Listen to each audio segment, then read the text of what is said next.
Hi guys, Irina Bakley here, a licensed relationship therapist from Irina Bakley Counseling LLC.com. And today I wanted to talk about something that keeps coming up in my sessions on, and which is why overanalyzing does not work for relationships, even though it works amazingly for other aspects of our lives like career building or even friendships, not kind of the most intimate relationships. So, and in some cases, it even overanalyzing even hurts the relationships. So let's talk about why this happens. What is overanalyzing? Why it happens? So what is it we can do about it so we don't sabotage our most important relationships?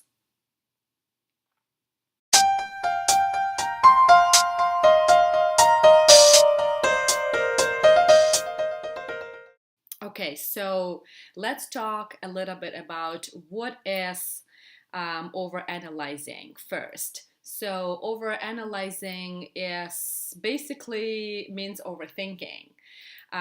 It means that when we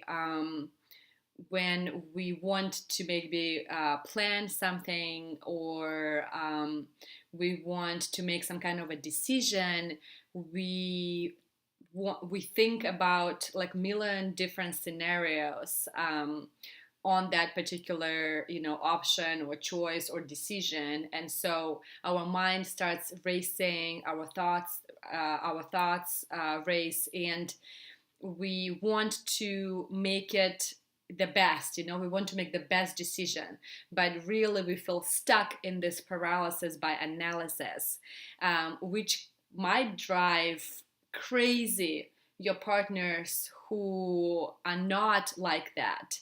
And so what is it, how does it impact our relationships, or why does it even happen? It happens because unlike what most people think, people are irrational human beings. Because let's talk about it for a second.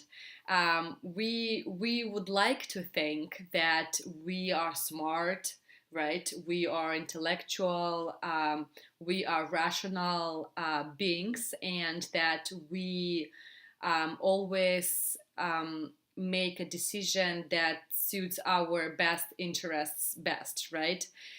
Which makes sense, but it doesn't really work that way. And if you were following news this past October, I was listening to NPR, and I've heard that this professor of economics at the University of Chicago called Richard Thaler, he won a Nobel Prize in behavioral economics, stating that people are irrational beings. People are impulsive. People don't, or people make decisions that don't make sense. And so, of course, in psychology, we know this, and this kind of knowledge can be applied to the psychology of relationships. And so, when something happens, let's say when your partner, like let's say that your partner says that, hey, we had a fight the other day, but I'm okay today. I'm fine. We worked, we worked on it. We talked about it. All good. And then 2 days later, she or he looks upset, and something is up. You go to them and you say, hey, honey, what's up? What's going on? I thought we were cool, right? And then they say, no, we're not. I'm still on that thing, and blah, blah, blah, blah, blah. So, and you're like, it doesn't make any sense. We talked about it. We worked it out, like it's good now, right? Didn't we take 3 hours the other day talk about it? So what's your problem? It doesn't make any sense. How can you do that? It doesn't make any sense. Well, again, if you think about it from the cerebral, from the head perspective, it doesn't make any sense. And that's why analyzing stuff that happens in relationships does not make sense. Fixing stuff inside the relationships does not make sense. A lot of, not to stereotype here, but a lot of males in my couples tend to have very responsible, very kind of important jobs, and they are used to fixing things, fixing problems, problem solving, and they come home and they try to do the same with their relationships, and it doesn't work. And so what is it that you need instead? Instead, you really need to slow down again, to slow down, to shut up, and to really listen to what your partner is trying to say. Instead of get out of your head, stop over analyzing, stop sabotaging your relationships, and get into your heart. A lot of including myself, like a lot of us, we the only reason we listen is so I know when you stop, and so that I can open my mouth and start telling you why I'm right. And in relationships, it doesn't really matter who is right and who is wrong, even though most fights are about that. It's not really about that. All I want, if I'm a hurt partner in a relationship for whatever reason, whether it makes sense or not, I want to be heard. I want to be understood. And so what is it you can do is you can listen to me. And you can mirror me, you can validate me, you can reflect on what I just said. Stay with me. Don't make it about you. Don't try to analyze it. Don't try to go 5 days, 5 years in the future. Stay in the present. Get in touch with your body. Get in touch with your partner, and really stay in that emotional dance, in that conversation.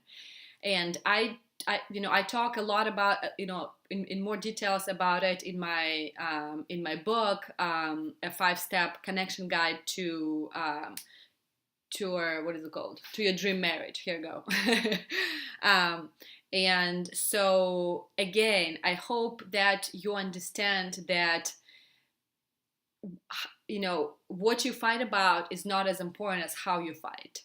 And that slowing down and learning how to listen, active listening, is so important. We think that we can listen. A lot of people can't.